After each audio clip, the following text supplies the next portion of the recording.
to order the regular Parks and Community Services Commission meeting.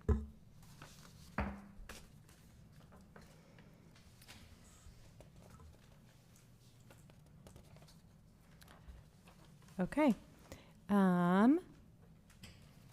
Vice Chair Margolotti, would you like to lead us in the Pledge of Allegiance? Sure. Second. I pledge allegiance to the flag of the United States of America and to the republic for which it stands, one nation, under God, indivisible, with liberty and justice for all. Ms. Lozano, roll call. Commissioner Plummer is excused. Commissioner Mamero? Here? Commissioner Garcia Ariola? Here. Thank you. Vice Chair Margolotti? Here. And Chair Griggs? Here. Thank you. Okay, at this time, I would like to open it up to public comments for items not on the agenda. Chair, we currently do not have anybody in the Zoom audience. Is there anybody in the audience that would like to make a public comment?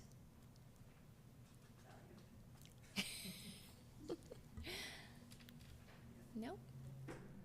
Okay, looks like we have no public comment. I have a public comment. Yes. Okay. All right, we'll yet. discuss it after. Yeah.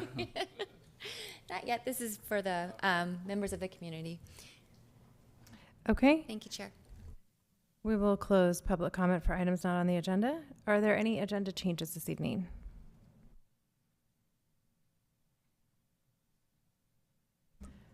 Okay, seeing none, we'll move on to the consent calendar.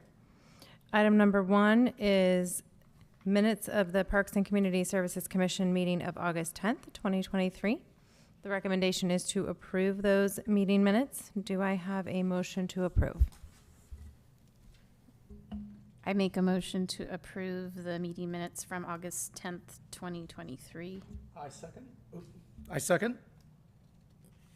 Thank you. Chair, if we could do a quick roll call. Thank you. Commissioner Mamero? Yes. Thank you. Commissioner Garcia Ariola? Here. Thank you. Vice Chair Margolotti? Yes. Chair Griggs? Yes. Thank you. Thank you. On to our business item. Repair and Replacement Fund Project Planning for fiscal year 2024-25. Recommendation, identify potential repair and replacement park and facility projects for fiscal year 2024-25.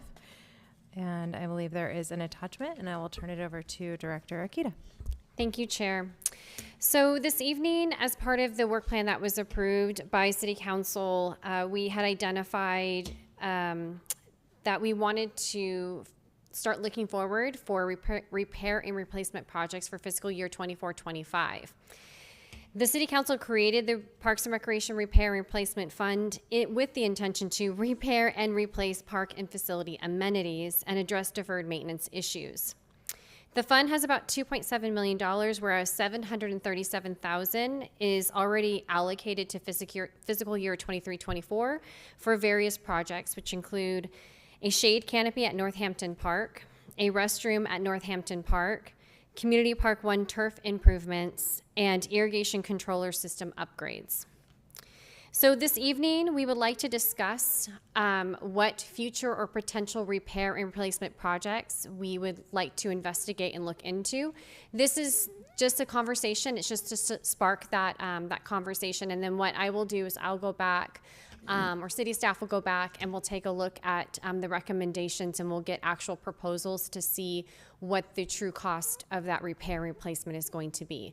This is not for new shiny objects. This really is to repair and replace what we currently have, the infrastructure that we currently have within our parks and facilities. And as you recall, back in June, City Council, part of that conversation is they wanted to have an eye for accessibility. We really want to make sure that we are looking at all of our future CIP, Parks and Recreation projects with an eye of accessibility. For all within our projects. And in particular, they did bring up Main Street Park. So As an attachment to help spark the conversation, I did add Main Street Park, but it doesn't need to be part of this conversation. Main Street Park is actually an LLAD, and so if we were to address this park in particular, we would want to look at Zone 3 funding to see that funding fitting with that project. So just keep that in mind, that the funding to talk about accessibility access into Main Street Park would most likely come from that Zone 3 LLOD funding instead of the general fund. Also part of that attachment, I have identified a couple other just ideas. And again, these are not set in stone. These are just to spark the conversation. Community park, playground replacement and surface. So Community Park 1, playground was installed originally in 2022, and some playground enhancements were then added in 2006. Once we complete Linwood Park in October, Community Park 1 will be our oldest playground that we have within the city. The other parks that will follow is going to be Veterans Park and Elliott Park. They were installed in 2007. And then you have Polaria Park. Again, that's an LLAD, a Zone 1 park, so that could be a future conversation and topic where we'd actually go back to that special fund to hopefully fund that project. Then we have Bedford and Knightson cul-de-sac. This is a pocket park, and it was installed in 2007, and same with Nottingham and Bentley cul-de-sac park. That was installed in 2007. In addition, I wanted to give you the perspective of what projects we already have identified in the approved budget by City Council as of this budget year. So for fiscal year 23-24, we have a list of 15 some odd projects, and then we move into 24 and 25, and then 25 and 26. As you can see, 24 and 25 seem to be a bit light, and so that's why we're starting this conversation now to be prepared for the budget conversation when we go to council and start planning out that CIP conversation. So tonight, what I would like to do is discuss your ideas on what you would think would be a potential project for the repair and replacement fund for fiscal year 24-25. Thank you.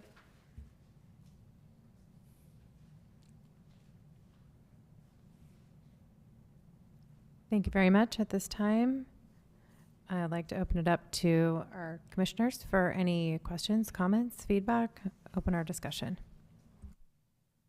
I'd like to start by adding my voice to the Main Street Park accessibility issue.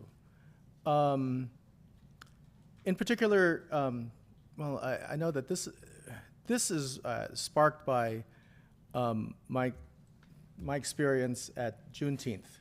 Matter of fact, at the last Juneteenth, City Manager Holly and I were talking a bit about that. Main Street Park is essentially a bowl, and the sides of the bowl are turf and plants that one can easily tumble into. There were hundreds of people at the Juneteenth event, and lots of vendors. And in particular, the vendors getting their vendor items into Main Street Park with no clear accessibility, well, no easy accessibility. You know, the access points are at either end of the park, and no, people want to walk in a direct line.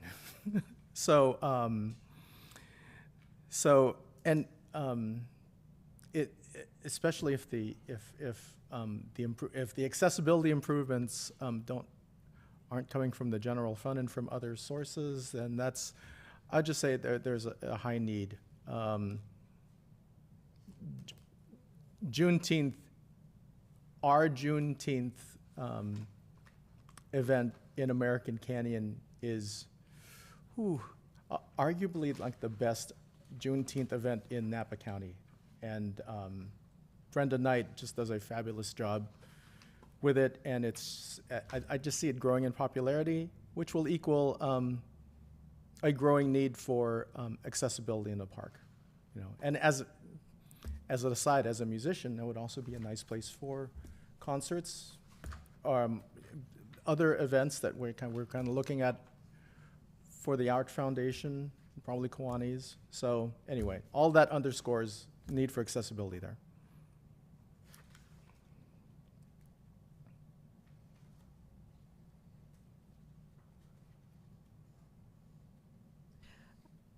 I second that need for improvements at the Main Street Park for accessibility. I think that there's a big opportunity for that park to be similar to Veterans Park in Napa, where it has the big cement stairs, seating, a ramp, possibly a place for musicians to set up along with the playground.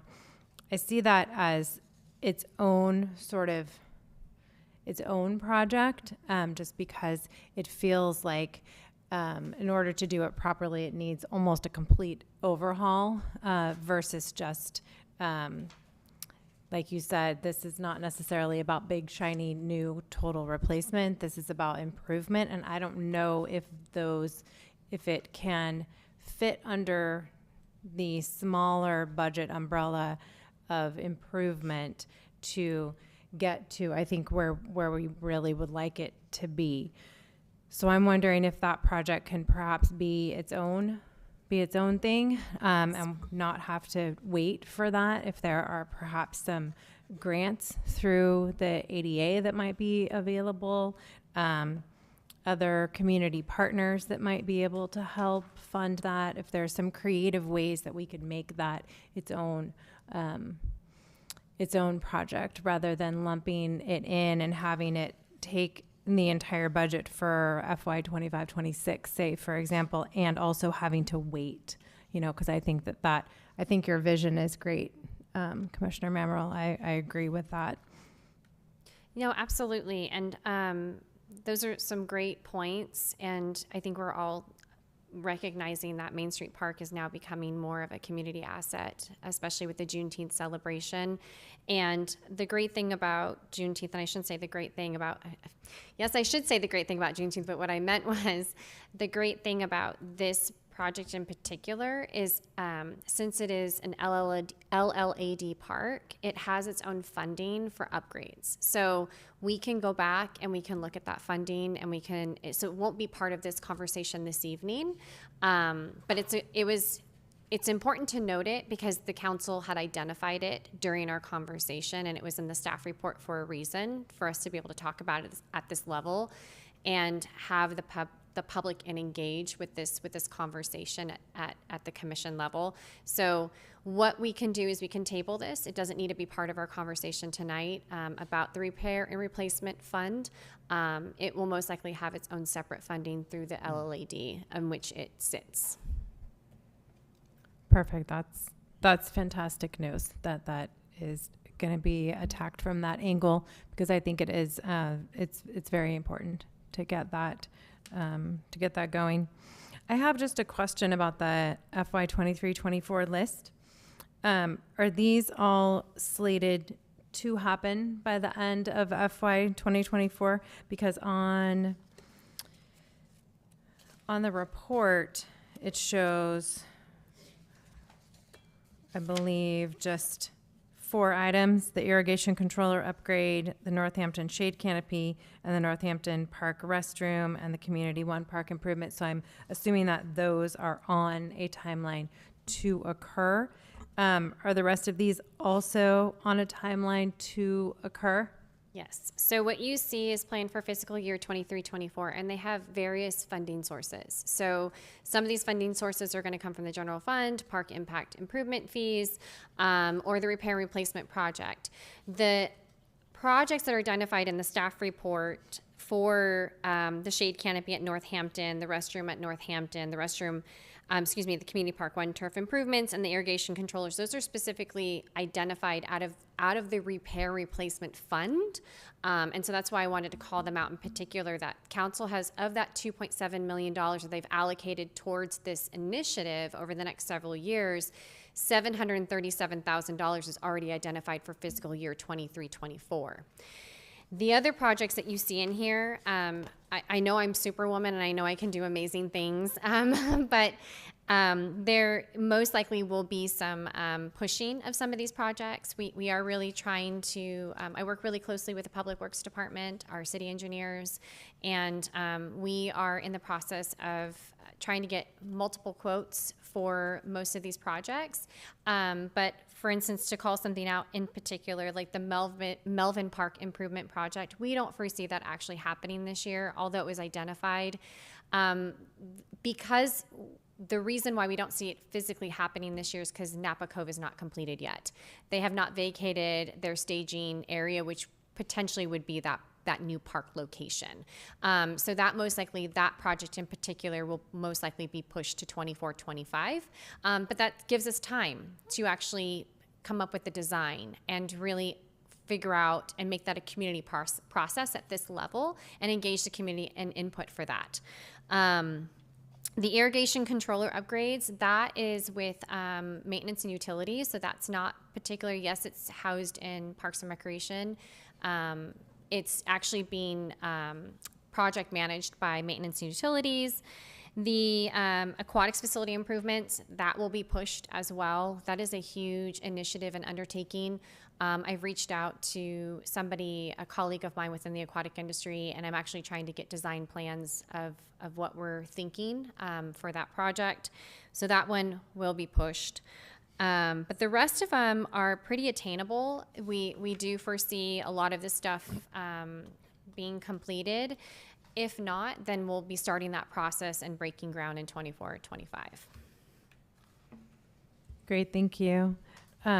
So if I'm looking at this, the projects that have not been started and potentially could get pushed for FY 23-24 would be the Newell Open Space, the Wetlands Edge Enhancement, the Wetlands Restoration Plan, the Melvin Park improvements, Melvin Tennis Court improvements, Silver Oak Restroom, and then is the Via Bellagio Playground surface?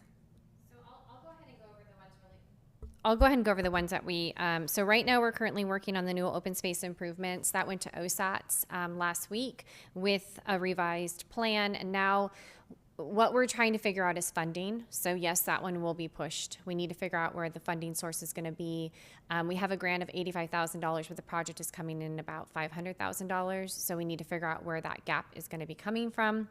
Wetlands Edge Enhancement, that's the outdoor education at Wetlands. We do foresee that happening this year. That is also part of a grant, so we kind of need to get that going.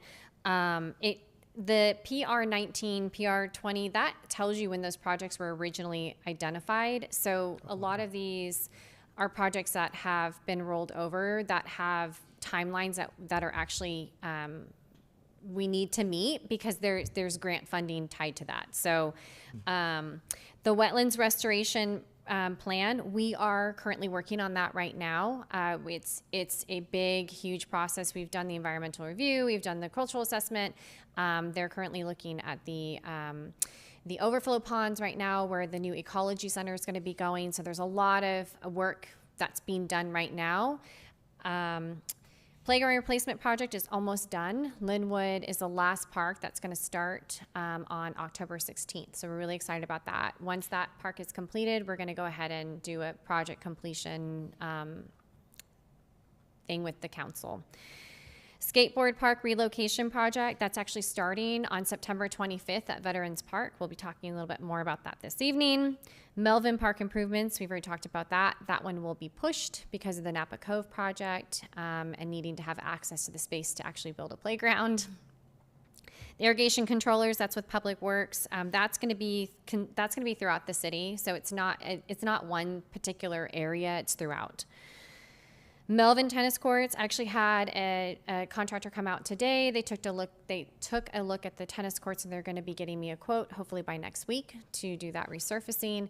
That shouldn't take very long. A resurfacing project should take no more than a month, as long as the weather holds up. Aquatics facility improvements, we will be pushing that one. Northampton Shade will be happening this year. The restroom will be happening this year at Northampton. Community Park 1 turf improvements, that will be pushed. The biggest challenge with this is we need to coordinate with our user groups that are out there to make sure that we can actually replace the turf in a time period that the turf can be replaced with minimal impact to program operations, to the sports user groups that are currently out there. And that's Little League and the AC Wolves. Silver Oak Park restroom will happen this year, and then Via Bellagio playground surface, you will actually see a word of contract go to council on October 17th for that. And then once we have that contract awarded and signed, we will be starting that project. We'll actually get a date of construction. So unfortunately, those lovely fences will go back up around Via Bellagio for a short period of time, but they work fairly quickly. So we're hoping to get that done within 2 weeks.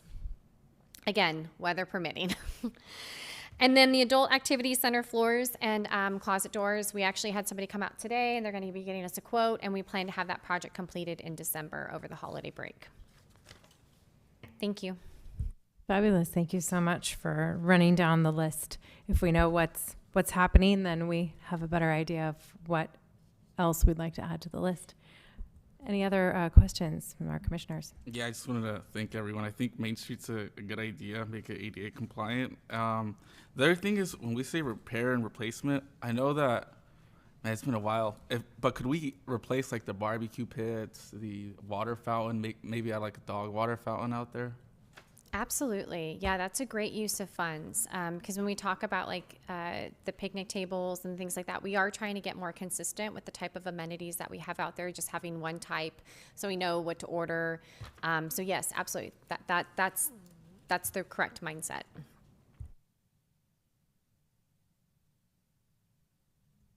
I just wanted to clarify. So the two items that are listed for 24-25 total 700,000, and then it says that the 500,000 is budgeted for 24. Council's allocated 500,000 for 24-25 fiscal year. So adding more things, even though it exceeds that 500,000, is okay to do? Yeah, so it's roughly around $500,000. Again, anything that we do, we have to go out and get a proposal for, and then we have to bring to council for them to okay it as part of the budget process. But the items that are already identified for 24-25 is not going to be part of the repair and replacement fund. That's actually part of the Linwood Park improvements. Actually going to be park impact fees, and same with the recreation center, and probably other funding sources, but not part of the repair and replacement that we're talking about this evening. Okay. I definitely agree with Main Street adding that in. I know one thing that is something that comes up regularly is the Newell Trail and maintenance of that. I see it, I hear people talk about it, I see how people comment on it on social media, I see how it's been advertised as a tick-infested, pothole, tire popping, ankle spraining, lovely trail that we have, but yet it's a really big draw, and a lot of people from a lot of places come. So I think that, I know that there was some work done a while ago with a grant, and it got all nice, and then it got destroyed and not maintained. So I think a lot of people would agree that that's an important item to have be as an ongoing, and I don't know what the cost, I have no idea what the cost would be, but I know that that's a big thing that I hear about a lot in the community. No, thank you for that comment. I just do want to just inform this commission. So at OSATS last week, we talked a lot about Newell Open Space and the management plan, and you know, the type of open space that it is, and what we're doing to maintain it. And the challenging aspect about Newell is it uses three different things. One, it's an open space natural preserve. So it's there to preserve the natural elements and environment and sensitive species and habitats that are up there. Two, it's actually agricultural land, so it has cattle. That cattle has been on that land for 150 years, and for the past 50 years, the Azevedos have been they've been ranching on that land. And then third, you have the public access. OSATs, Newell open space preserve management plan, as well as trail maintenance and standards, is on their work plan for fiscal year 23-24. So we are currently starting that conversation because this city has heard the community, and we understand that. The one thing that needs to be noted in this meeting, what we discussed last week, is when we received Newell in 1989, from the Newell family, it had a conservation easement on that. So we have to physically, we are required to work with the land trust with that, which is Napa County Land Trust. And we have a great relationship with them. But in 2001, they developed the management plan. But within that management plan, it did not come with a maintenance plan. It did not come with a public access plan. It talks about potentially having public access, but in 2001, when we go back in time, there was no public access to Newell. We did not obtain public access until 2015. Even in 2015, when we should have updated the management plan to think about these things of like people being up in a preserve with cattle and trails and everything like that, that never was done. A lot of things have been done since then. A lot of minimal things. We've worked with the Land Trust to get approval for certain types of passive recreation that's allowed up there. And the maintenance that has been up there has been minimal. It has been weather permitting, and it is a natural environment. So to your point, Vice Chair Margalotti, we are talking about that at the OSATS level and bringing in the Land Trust and that to really identify the baseline from 2015 to now. What does that look like? What are we doing? What type of public access is up there? What's the maintenance that we're doing up there? And identifying everything that's happened from 2015 to 2023. And then once we have that, then scratching the surface on creating a maintenance plan and how the public is going to be folded in with a property that has been identified as agricultural land with cattle and as an open space preserve that's there to preserve nature and sensitive habitats and species. We don't know what that's going to result to because the Land Trust has a lot of say on what we can and cannot do up there. That's their role. And it's going to be a lot of conversations of the type of maintenance that we can, the hours of operation, the seasonality of that property. Most open space preserves, they are shut down during weather, when it's raining, and when the trails are muddy, people are not allowed up there because when they're muddy, there's a lot of damage that could be caused. So the point that I'm making is thank you so much for your comments. That's absolutely a concern, and that's something that OSATS is going to be working on as part of their work plan. But I just wanted to give you an update so that way you can hear it here at this commission as well. So it sounds like once that plan is in place, then looking for how it will be maintained and funding that needs to be attached to it then would come after that. Correct. So that would be a part of this next year, and then maybe looking past that. You It's going to take some time. Much longer than that. It's probably going to take some time because, again, we're working with the Land Trust and we're updating the management plan. And, everyone, there's a lot of great ideas out there, but again, we need to be realistic about the type of property that it is and the purpose of that property, and working through that with the Land Trust and having those, making sure the Land Trust is engaged in those conversations. And we develop a plan that we can hopefully meet the community's needs, but per Lena is our representative of the Land Trust. She did say in our meeting that those three items are very hard to manage. They're very hard to manage because you're gonna have damage from cattle. You're gonna have weather elements that you're gonna have to work through, and then there's also other constraints like we can't do trail maintenance beyond October. We can't touch the trails without approval from October through March. Really, the trail maintenance happens from April to October, and that's because of the U.S. Clean Waterways regulations that are out there because of the creek beds and the natural springs that are up there. And then we also have bird nesting season, so we can't mow. So we're actually looking at what about grazing on the lower portion of the trail? So there's a lot of conversations that we need to have, and I don't foresee it being resolved this fiscal year.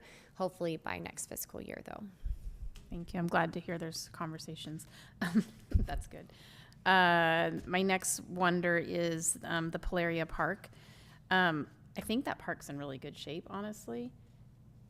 It's I great. mean, I know it's 20 years old, but it doesn't mean it's not in good shape. And then the whole LLAD and that particular fund, without like talking to the people who live in that community Correct. and raising how much they have to pay, which I think if you're looking at a park that looks like it's in pretty good shape, it does need bark, it's low, but otherwise that the basketball court is nice, the park itself is nice, and the playground has two pretty big structures that are pretty nice. So if you're asking the community to weigh in, do you want to get a new park and pay more in your LLAD annual funds, or does the park look pretty good to you? So I mean, that's something I wouldn't just assume. And I'm curious here, which LLAD is responsible for the Main Street?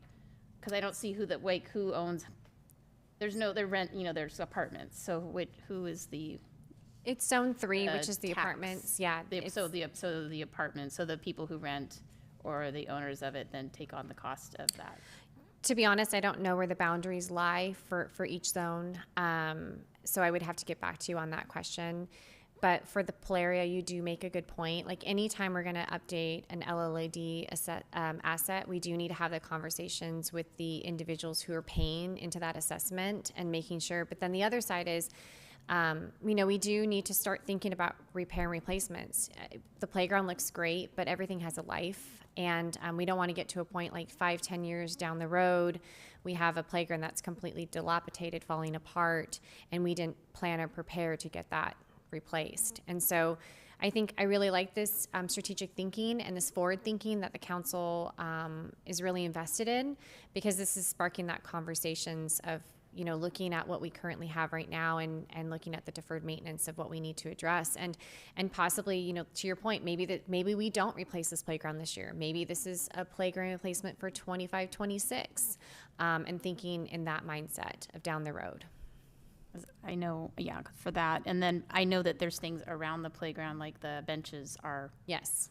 rotting and peeling, and I don't know if that comes out of LLAD or that comes out of this. And I know that, so there's other things that are surrounding that probably have more of a priority or need for replacement. Correct. Versus the actual place structure within that community. So anything in an LLAD in a park is that LLAD's responsibility. So like the replacement of like a bench or the basketball hoop or striping of a basketball court, things like that, that would come out of that assessment, because that's what that money's there for. That's the money, that's what they pay for. They're paying for that park amenity, that park experience. But yes, to your point, I just identified bigger projects because playgrounds tend to be heavily used. Community Park 1 is probably one of our most popular parks for various reasons, not only with Little League, but AC Wolves, but also the weekend activity that we get from our rentals. So we just, again, looking at the playground themselves and knowing that that is a larger ticket item. And sometimes it's harder to fund those larger projects than it is to fund the smaller ones. Just thinking about that as well.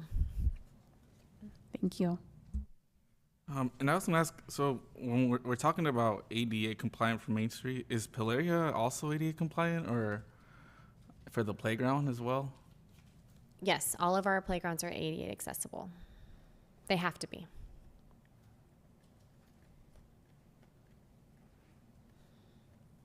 Yeah, But when we talk about accessibility from a different perspective of what we just did with Northampton, that's a completely different conversation.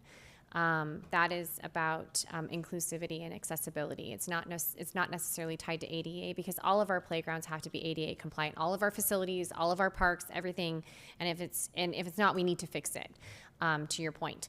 But so that's not a problem at Polaria. With what when we talk about an eye of accessibility, it's more of the eye of inclusivity, of how, when you talk about play, a play experience for all, how is a child getting onto the play equipment?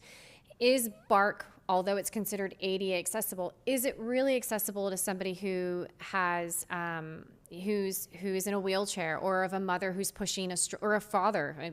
Fathers push strollers too, pushing a stroller. Thinking about that concept, because we need to start thinking about when we did the playground replacement at Northampton, there's 5 different types of play. And that's the type of mindset we want to have with our playgrounds is we want to make sure that there's a cozy space. We want to make sure that there's stuff to do on ground level, not only on the play equipment. There's a lot of thought process that needs to go in there for the inclusivity portion of it. So when we look at the eye of accessibility, it's looking at play elements for all. I would like to second Commissioner Garcia Ariela's suggestion of water fountain maintenance and adding dog fountains to current water fountains. Sometimes not a single one of them will be working at a park for an extended period of time, and especially on a hot day. I think it's important. And you're talking about Bark, and it makes me think about Silver Oak Park, and the playground is in good shape. Both playgrounds are in good shape, and the smaller playground that is on the west side, the bark doesn't seem to be an issue, but in the bigger structure, for whatever reason, it must go down like a basin underneath, because when it rains in the winter, it literally becomes a lake. And it doesn't look like a lake because bark floats. So it looks like you can walk on it, and you have to get pretty close to it before you realize that it's actually a pond. So, parents, of small kids and daycare workers, they've been cooped up for how many days while it's been raining, right? And then they go to the park and like, oh, no, that's actually a small pond. So you can't actually access the play equipment. And it takes several days. This last rainy winter, it was completely flooded for almost 2 weeks and unusable, even though it had stopped raining. It just took that long for it to drain. So I would love to see the resurfacing of that added to avoid that issue. Yeah, so thank you for telling me about Silver Oak. I wasn't aware of that. Silver Oak is an LLAD park, so we can add that to the list, and so it doesn't need to be about tonight's conversation, but I appreciate you telling me that, because that's stuff that we need to know. And then going back, when we even talk to the LLADs during the budget process, that we can let them know that this is an issue, and that looking into what that project would cost to fix that. Thank you. And then on that same vein, in Vintage Ranch, in that neighborhood, when the neighborhood was built, the trees were not mature. And so the streetlights lighted all of the wonderful sidewalks and walking paths, but now the trees are mature and the streetlights no longer light the sidewalk. So there are, I would say the majority of the sidewalks and the walking paths are completely dark as soon as the sun starts to go down. So if you want to go out and take a walk, you have to be very careful, or get one of those beanies with the LED light on it so that you can see and not trip. So ground lighting, and I'm sure it's not just Vintage Ranch, that just happens to be where I'm walking. I'm sure it's more of a widespread issue for safety. I would love to see ground lighting and ground cover to protect the utility. I'm not sure what the fancy word is. Covers, plates, the plastic boxes, it would be nice if they were more affixed so that they couldn't get removed or cracked or broken or lying on the sidewalk, that kind of thing. So that might fall more into maintenance, utilities and maintenance, but those are some of the things that I noticed would be helpful. Oh, and the softball fields. Softball field maintenance, that would be great if it could get, drug and maintained, and, all the little potholes taken out, the bases, the bleachers, the whole situation. Mm-hmm.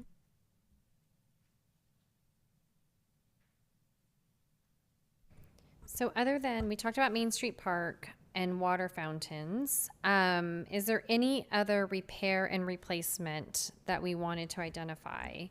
Again, with the mindset of repair and replacing park amenities and equipment. I think, well, Community Park one, you said was how old? It was installed in 2002, so we're talking 20. So that's just, 2 years. yeah, okay. And it is showing its age. That one is, I think it depends on the color and type of playground sometimes on how bad they look over time, yeah.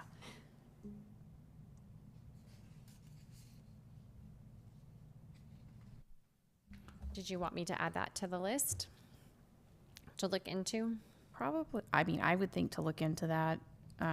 Like you said, it's a high usage park, and if it's not, it's at an age where, or not an age, but it's not looking well, that might be good.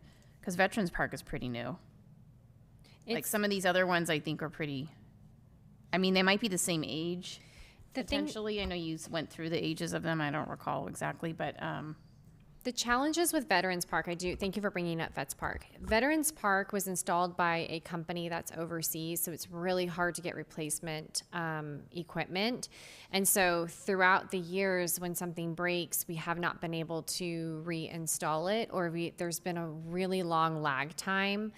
I will tell you, it's a beautiful park, but that playground could be replaced. It is showing its wear out there. It is, if that's a place that we really wanted to focus on and try to look into as well, we can do that too, because just the vendor that installed that playground equipment, it's really hard to get replacement pieces. And it is showing its wear and tear. of all of these parks, which ones do you think in priority of wear and tear and how highly used they are? What would you say the order would be? Community Park 1, Veterans Park is pretty heavily used, and then Elliott Park is really, really used, especially because Elliott has the basketball hoop, it has the tennis courts, has the pickleball courts. I see a lot of activity at that playground. So for me, those are probably the 3 high priority areas. I would like to add, I mean, Bedford and Kingston, the cul-de-sac park, it's pretty run down. Like, it's seen way better days. It's like a little pocket park. I remember just walking by there all the time when I'm out and about jogging, and I see kids out there, and it's just not presentable at all. I think that's something we should consider. I would say that's probably one of the worst condition parks out of the whole list. Bedford or Nottingham? Bedford and Kingston on the cul-de-sac park.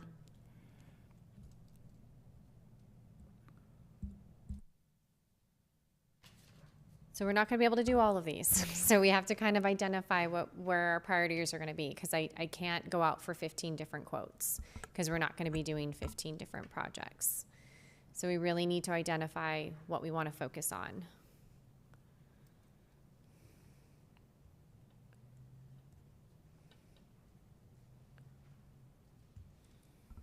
And where's Elliott Park Playground located? I mean, I know the whole place, but I'm not too familiar with the naming here. Can you just give me a landmark? Elliott? It says Elliott Park Playground Replacement plus turf. So Elliott Park Playground is near the basketball courts, near the community garden. So it's literally across, it's right, so the community garden, it's right okay, across the street. Is Yeah. that why it's closed right now? It's closed because we're waiting for a bark. Yeah, because it's been a couple months. I thought it was for something else. No, we have to, unfortunately, because of how our purchasing policy is, we have to take it to council to get approval before we can purchase over a threshold. So that's why it's closed. And it's actually going, I believe it's on last, was it last? I think it was last council meeting that it was on. It's either this last one or this one, I can't remember. But yes, that's the reason why it's been closed. We have to put new bark in.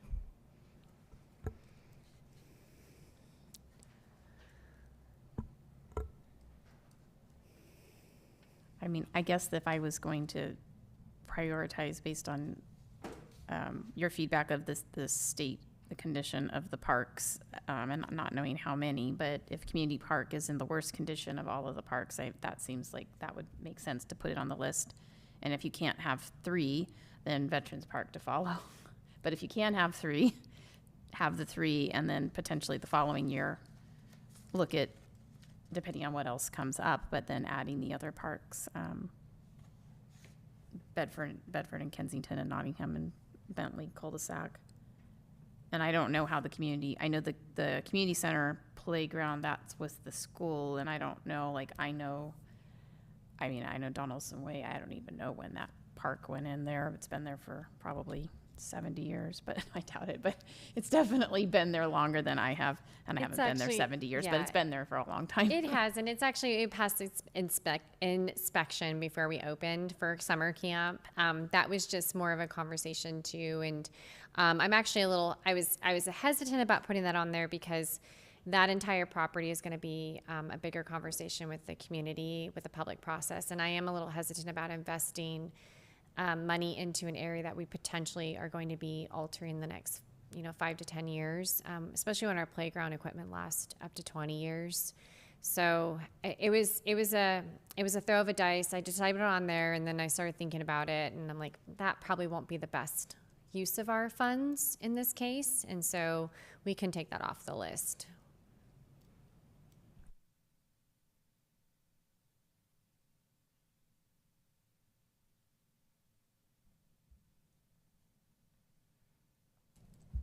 Director Akita had a question. So just kind of coming back to Elliott Park. I know that park is highly trafficked. There's a lot of sports, and I know what is the sustainability of the parks looks like. I know the park is closed because we're missing bark, but the bark should be a thing where they order once a year. Shouldn't be all come up at once. That way it's part of the maintenance. Is there something that got in the bark that they had to close it completely, or why is it? Or how are we going to sustain all these projects? That's what just brought to mind. So Elliott Park, like I said, it's not just Elliott Park, it's multiple parks. It's from the wear and tear of use. You're going to see kids go into playgrounds, they kick bark all over the place, and they do their inspections on a biweekly basis, and it takes time to make large purchases. That's reality. Anything above a certain threshold, you have to go out for quotes and you have to get it approved. That's our process. It's a checks and balances process to be physically responsible. There's nothing got into the bark. It's just playground safety. You have to have fall depths. And so when your bark is low, you have to replace it. And when you have multiple parks that you need to do that, the budget is increased, which requires you to go into a different process. So again, I'm not part of the maintenance department. That's run by maintenance and utilities. We work very closely with them and we support them. It's super important that this department understands our relationship with our maintenance team, and what they're doing is correct. They identified that they needed bark. They followed the proper process. They shut down the playground because they realized that it's not meeting the playground standards for safety and fall zones. So we're doing what we're supposed to be doing, and we will reopen them when we get the bark installed. So that's our process for what we do, and with all of our playgrounds, that's the whole purpose of why we're here this evening. We identified a need that we need to start thinking about the infrastructure and the repair and replacement and deferred maintenance. This is not considered a deferred maintenance issue. Bark is not deferred maintenance. Bark is day-to-day operations maintenance of maintaining a park facility. When we talk about playground equipment, benches, water fountains, garbage cans, basketball courts, striping of tennis courts, that's all repair and replacement, right? That could potentially lead to deferred maintenance. Melvin tennis courts is a deferred maintenance. That's why we're trying to address it and get it taken care of. And even then that has challenges because anything over a certain threshold, we have to go out for bid unless they meet a CMAS or Sourcewell cooperative agreement where we can actually sole source with that company. And that's very limited too, because sometimes you have to sole source with companies that aren't in the state of California and you have to wait to get on their schedule for them to come down and actually do the work. So the projects that are here, the council is investing, they know that this is an important thing to this community. We really want to take care of our facility assets and what we're doing, and that's why they've identified this money for us to start coming up with a plan and making this part of the budget process and thinking ahead of, instead of closing down a park because the slide is broken and we don't have money to replace it, like thinking ahead of like, okay, we know that Community Park 1 is installed in 2022. We know it's 22 years old. We know it's our most used park. It's met its lifespan. We need to start thinking about replacing that. And sometimes you're going to have the money and sometimes you need to plan out. So that's kind of that conversation right now, what we're doing and the purpose of tonight. Yeah, no, thank you for that. And I don't know, it just kind of brings to my mind like preventative maintenance. Like I've never seen a park closed in other cities. I understand we like the mulch. Like we do need mulch, but if we have a preventive maintenance system, like that's what we used to do when I worked in parks here for the city of Berrien County a couple years back, is we do your inspection, you put the mulch so that way you don't have a huge cost piling up over the years and just kind of making it sustainable. But yeah, I just thought maybe we should also see if we could look into a preventative maintenance system for the parks, because that would help and benefit these different parts that seems like need more help managing. David, I think we can talk offline about that. I don't think that's an issue. I think that's something that we can talk about offline. Again, we don't oversee park maintenance. That's a completely separate department, and they do have processes and procedures, and they do have maintenance plans of what they follow. And I can tell you, for somebody who's been with the city for 19 months, that they take their jobs very seriously, and they do a very good job. Just to put things into perspective, my son played in a soccer game in Alameda over the weekend, and he played on dirt. So we have to put things into perspective of what the city is, and we have some amazing workers here, and we do have processes and procedures for a reason. And we can talk offline of what that looks like. If you're more curious about what we do for maintenance, I'll be more than happy to schedule a meeting with you, but this really is not the conversation. Yeah, no, and I definitely agree. I mean, our maintenance teams, they do great, but I feel like we need to find a preventative maintenance. Maybe we could add it to the repair and replacement of adding a preventative management system. That's like not SAP part of this. or That's whatnot. not part of this. The purpose of tonight is to talk about park amenities, not systems. We're here to replace park facilities and amenities. Again, park maintenance, if you want to talk offline, I'll be more than happy to talk about you, but that's not part of this evening's conversation, and it's not part of this fund either. Okay. All right. Well, thank you, Akita. You're welcome. Thank you, Director Akita. To get back to the project ideas for FY 2024-25 Repair and Replacement Fund, when you say playground replacement, it's like complete replacement. So, and this list is what we are providing feedback on for the $500,000. Okay. So, for instance, like how many how many of these are reasonable with that budget to kind of select to put at the top of our list for 24-25? That's a great question, Chair. So as you can see from just the 3 playground replacements that we've done this year, that was like $700,000. That's not even including the additional $150,000 that we're going to be adding to Via Bellagio for the surface. So I would anticipate that each playground would be roughly anywhere between, I would just say maybe on the high side, $200,000, depending on the how big the playground can be.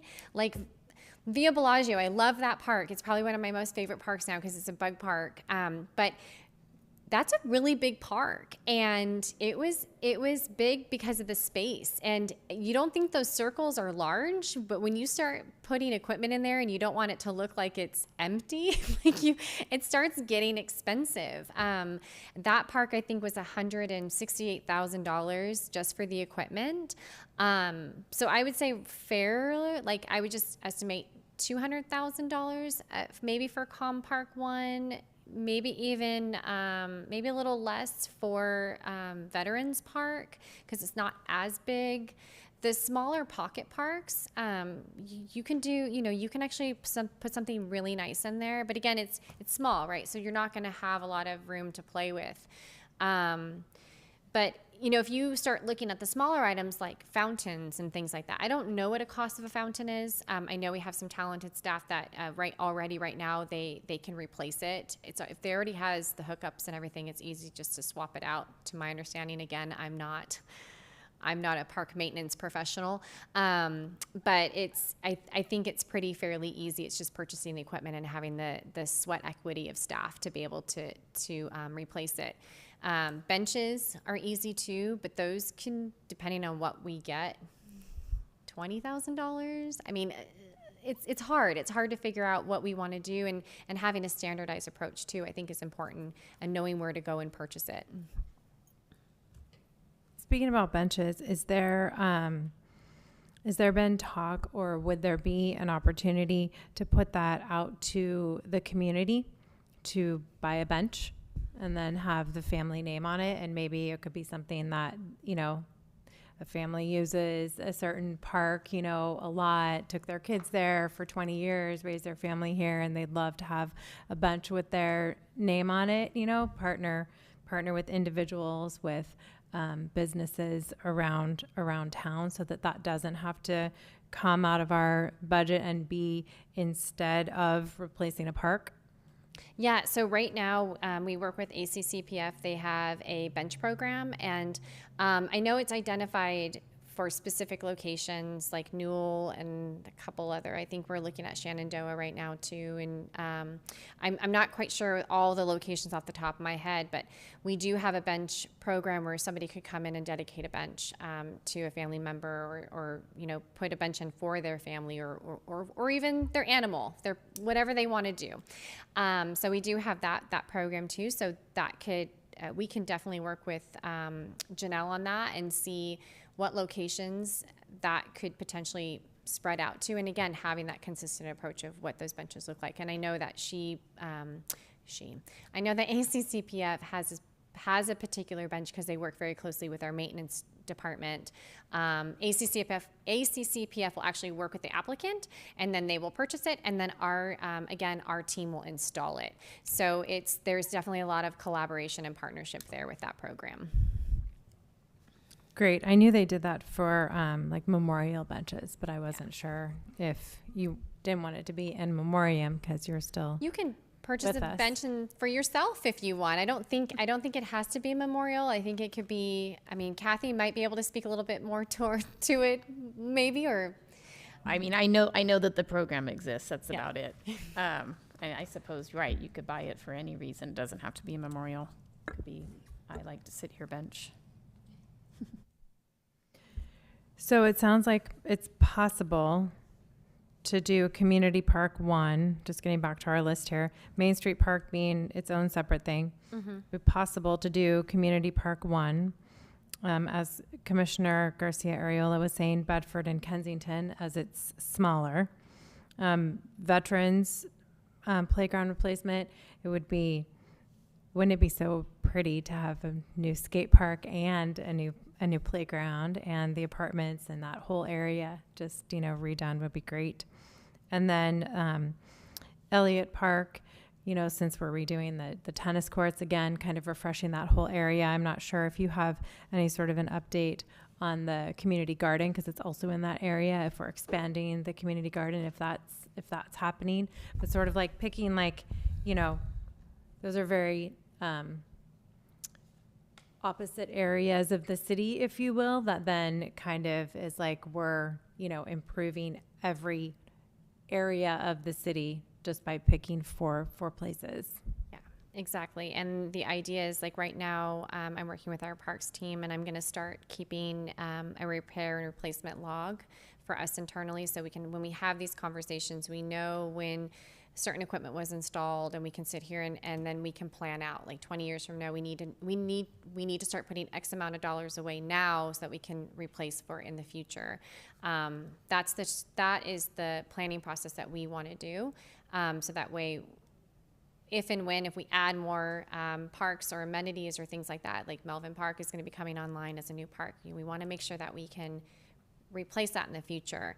There's no plans for the community garden right now. There's been a lot of discussion about kind of redoing that area and moving away, like how does the potable water work and all that other stuff. So right now it's just an as-is facility. That is going to be a bigger project because you would actually disrupt over 100 gardeners if we were to like kick them all out and because we really do need to redraw the plot lines. That's probably the biggest concern that I've heard is the plot lines are encroached beyond what they were originally drawn. And, addressing, is this something that we want to expand upon across town? I know that is a topic of conversation, but we just haven't really wrapped around logistically what that's going to look like. Understandable. Thank you.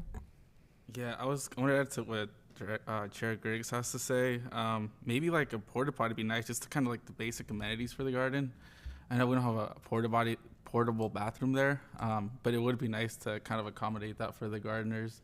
And they do spend some quiet time out there in hot summers, and it'd be nice to see some basic amenities out there. Yeah, so again, we're going to be installing a bathroom at Northampton Park, which is in close proximity to the community garden. So that will be anybody who's at Elliott Park or the community garden or Northampton Park will be able to utilize that restroom. And we do see that restroom going in this year. And for now, would we be able to accommodate a portable bathroom? We can talk about that offline, David, because I know you also asked about that earlier, and I think we provided an answer to you. And what was that answer again? Sorry, We can talk about that offline. I'm not in a position to answer that right now. Okay. I don't know. I just kind of want to do this in the public and share our ideas with the commission. This isn't part of that conversation. Like I said, I think I've answered you at this time. I'm not in a position to answer you, and I'll be more than happy to discuss it with you outside of here. There's several things that need to be considered within that decision. So at this time, I'm declining from answering. I'll be more than happy to talk to you offline about that, but it's not part of this conversation this evening because it's not a repair replacement fund, and we really do need to stay on topic because the meeting is going fairly long, and we need to be respectful of everybody's time, please. Yeah, no, just thought it would be a quick response, but no, thank you for that. Thank you.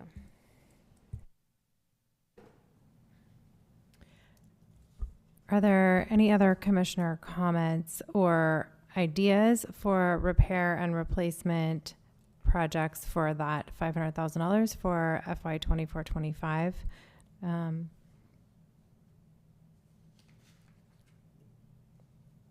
Okay, so then I think, do we agree then on the 4 parks that would be in priority? Would be Community Park 1, Bedford and Kensington, Veterans, and Elliott, along with water fountains, dog fountains, and then the things that were discussed for LLAD and the Main Street Park being its own separate project? Was Main Street a separate project or part of this? It was separate because it's an LLAD. I got Correct, it. Okay, I remember. yes. Yeah, thanks. Sorry.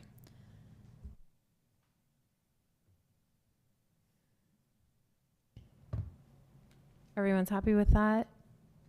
Is Chair, do that you mind the- repeating that one more time? I was writing down Oh, I'm what sorry. you wanted. I'm sorry. So our priorities for the $500,000 for FY 24-25 for repair and replacement fund would be Community Park 1, Bedford and Kensington, Veterans, Elliott, and then the water fountains and dog fountains, benches, which again, with our with our nonprofit partner, and then keeping Main Street Park, the larger vision of Main Street, its own separate project, and then the Silver Oak Playground resurfacing being part of the LLAD. Thank you. Just to manage everybody's expectations, I just want to make sure that we know that it's roughly about $500,000 and that we will most likely not be able to do everything this upcoming fiscal year. I will absolutely do, city staff will absolutely do their best to get quotes for based off of the priorities, the way that it's outlined and listed, and we'll come back with some ideas with those quotes once we're ready. Thank you. Thank you very much.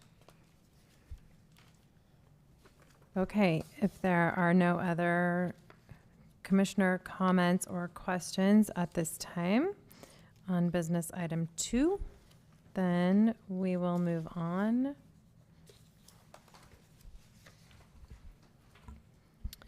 to our management and staff reports. Skate park relocation project update. Yes, thank you, Chair. So we wanted to bring this project back to you because we are going to be starting it this September. We do have a start date of the 25th.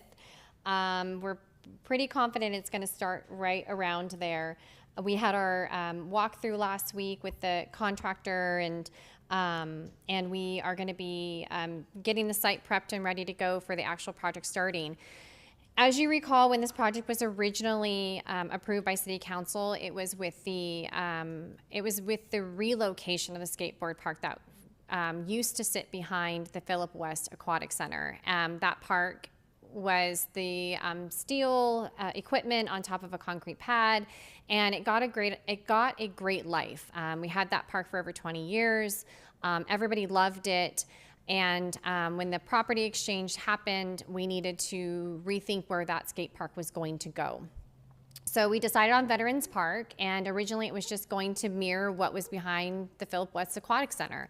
And then we had a crazy idea. We're like, well, what if we envisioned something different? And so then we had a different vision that incorporated 80% of the equipment from the original skate park with some concrete elements that flowed into it. Well, ARC didn't like that. ARC is who we awarded the contract to, which is the American Ramp Company. It's a company that we should all be familiar with. They originally built the project. They originally built the original skateboard project. And they came back and they said, we don't want to do that. We want to do something completely different. And so they went back to the drawing board, and they came up with a brand new skateboard park that has, it's all concrete. So we no longer have the equipment. The old equipment was recycled and disposed of, and we no longer are on school property, which is great. The school is very grateful for that because I know that was a big liability concern for them. And it was a big hassle and vandalism attraction while it was closed. So we're excited that we vacated that property and we recycled and we disposed of the equipment. And I just wanted to share with you that we are still getting a great skateboard park. It's just going to be all concrete. We still have the bowls. We still have the half pipe. We have a lot of other skating elements, and I wish I can tell you that I'm a great skater enthusiast, but I am not, because I would probably break my neck if I ever tried to do anything like that. But just to go through the design drawings, what you're going to see is it's going to be right off the path. We have to have a 100-foot setback from the creek, and so it is going to be a little bit closer to the bocce ball courts, but we don't see it being that much of an impact to that area. And like the bowl, you can see you're going to have a natural berm that comes up, so that way kids are not falling off the edges.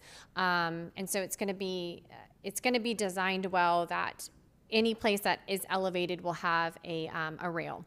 And then it will have a path off into the natural walking path. And we were talking about adding a design that would actually slow the skater down before they got onto that path, because that was a really big concern for us, that they were just going to swipe through there and just run over somebody who's walking their dog. That's not shown in this plan, but that is part of the conversation discussion. So like stamping the concrete, that would prevent them from going super fast. Here's another angle. You can see the elements. You're going to have the railings, the double bowls, the different types of skating elements. The bowls are like pools, so those are more intermediate, so they go from 4 to about 6 feet, which is, it's crazy, that's considered intermediate to me, but it is. And so we're gonna have the double bowls, and so the community's really excited about that. We kept that aspect. A lot of things that you're seeing is the same design, it's just in concrete. That's really the only difference. And I just wanted to bring that here because I didn't want any of you to be surprised when you saw the final product of this park and you're like, whoa, wait, what happened to all of our equipment? I wanted everyone to be aware that it's pretty much the same design. It's just going to be in concrete. We're not, the steel equipment can be very problematic. It's hard to maintain, and it actually buckles and it lifts from the concrete and actually creates more of a safety concern for the skaters because they need to have more of that smoother surface. So ARC acknowledged that, and that's why they came up with this new design. This design is not increasing our project budget, so that's not part of our conversation tonight. We're actually staying within the project budget to do this project. It's just more to give you an update on the design. Does anybody have any questions? I had a question. Looking at the blueprints, are they gonna have restrooms at the skate park, or what are the plans for that? We right now have a portable restroom that is locked. It's not always open because of the vandalism and homeless population that's out there. So at this time, we are not planning on having a restroom at that park. For the new skate park or the current skate park, or For at Or Veterans any Park right now. That's park. not on the plan, is to have a restroom out there. It doesn't mean that it won't potentially have one. It's just not part of this project. I think it looks amazing. Is there, just knowing how we've had a lot of rain lately, how do those concrete bowls drain? Great question. They actually they're set up to drain on itself. And so we're going to have a SWIP plan that's going to talk. I'm not an engineer, so please forgive me. But they will naturally drain. They won't fill with water. So it'll drain, and it will drain properly and per the environmental things that we have to follow for the project. That's good. I would think the people nearby would be happier with this because it won't make as much noise as the whatever the last metal was that was Yes. made out of noise that it made. I think this would be a quieter material, so that's good too. Piggybacking on the water drainage question and it being concrete, do we need to consider maintenance for the concrete if it grows moss? Because I know our concrete patio in our backyard, where the water kind of sits, even, not really sits, but just stays wet long enough for moss to grow, because then the sun comes out, because we live in California, so it rains and then the sun comes out and then the moss grows. So do we need to have a maintenance plan for the concrete and to remove the moss? That's a great question. I can actually look into that, Chair. I also wondered, sorry, I might be going back to the restrooms and about the vulnerable population going in the restrooms. I don't know, maybe we could find a solution to provide to the vulnerable population. And I also think adding water fountains would be great for the kids, because I know we have hot summer days here in California, and hydration is key to keep those kids safe.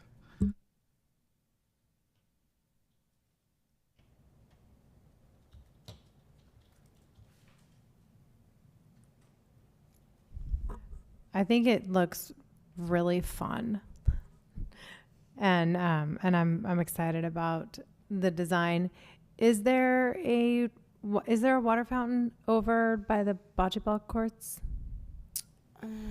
I think there is, yes, by the restroom, the portable restroom, I believe there is. I'm not for sure. I'm going to have to look into that for you. Okay. I know there's one on the park side by the dog park.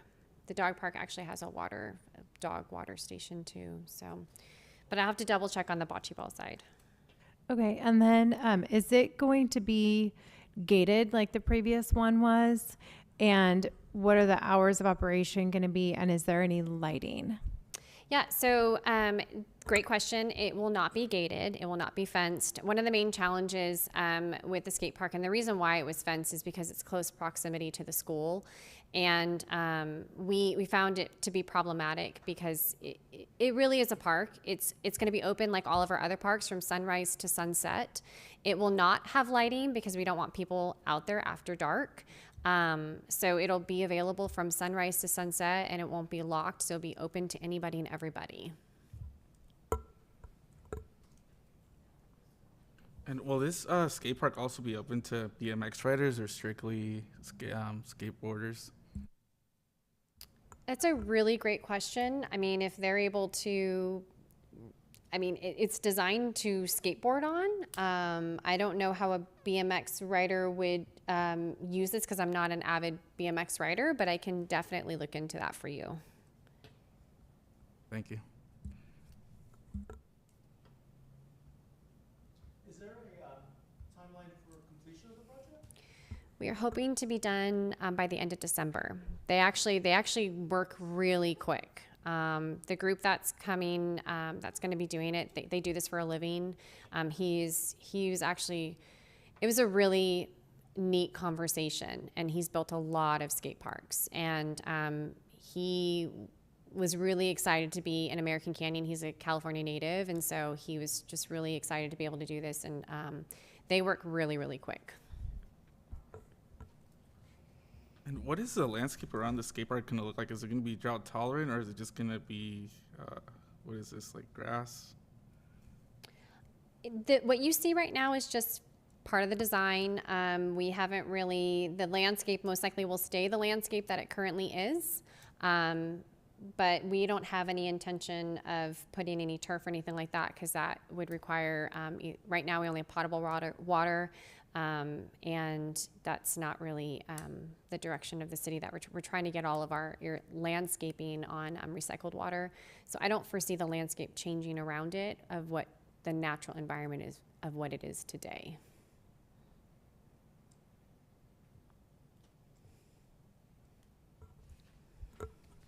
Are there any other commissioner comments before we open it to public comment?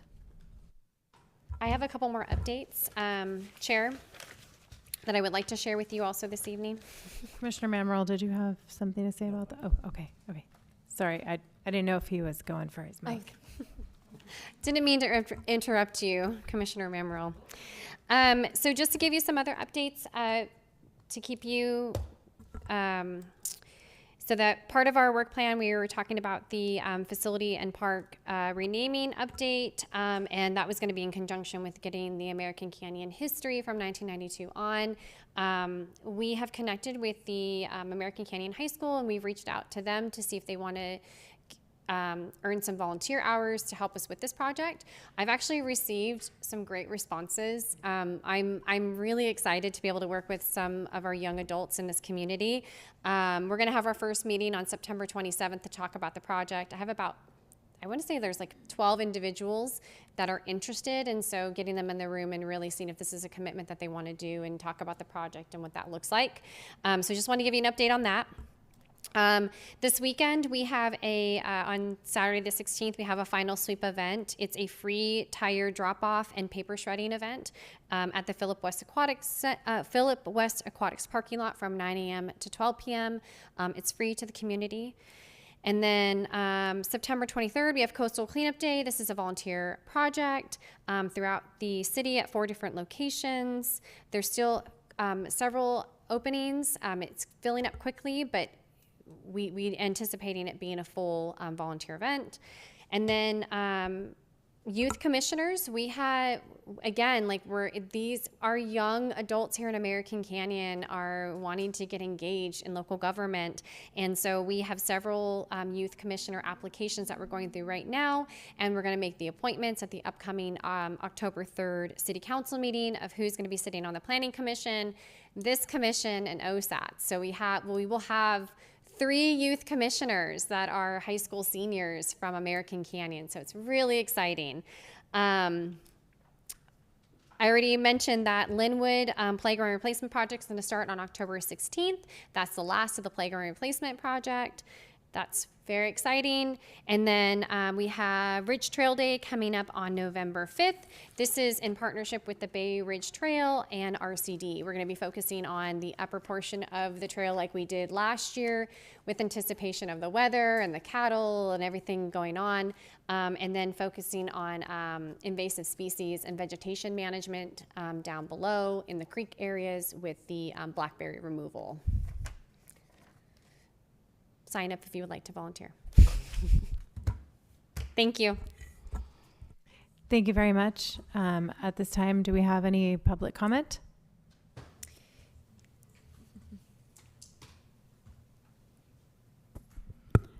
Good evening, Beth Marcus.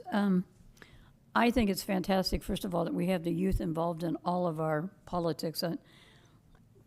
It's just great because that's our future. It really is our future. But I do need to make some comments about the skate park. I'm all for the skate park, don't get me wrong. I know I was here when you were talking about the location where it was going to be, but I really have some grave concerns about the location because of the homeless, number one. The new project is being built down the street, that 4-story, 5-story building on our city limit line. And then the other thing is, now that you have the big bowls, I'm afraid you're going to have a lot of homeless people sleeping in there. I mean, I don't know. I'm hoping I'm all totally wrong about this. Please don't get me wrong. I love the skateboard park. I hope you're right about the sound because I know the other one was very, very loud. And as a bocce ball player, with it being so close, it would be loud. And I'm also concerned about the people across the street, Las Casitas. So I just had to share that, but thank you. I mean, again, I'm not against the skateboard part at all. I think it's great for the kids. I just have little reservations about the location, and I just felt like I needed to say something. Thank you very much for that. Perhaps it's a good idea to partner with our ACPD to do some extra patrolling in that area when the skate park first opens to set the expectation for the hours of use and who will be using it and appropriate use. So thank you for that. Do we have any other public comments? Do we have anyone on Zoom, Ms. Lozano? We have no participants on Zoom. Okay. Well, as I turn the page, it looks like that's it. So at 7:53, I will adjourn our meeting. Thank you all very much.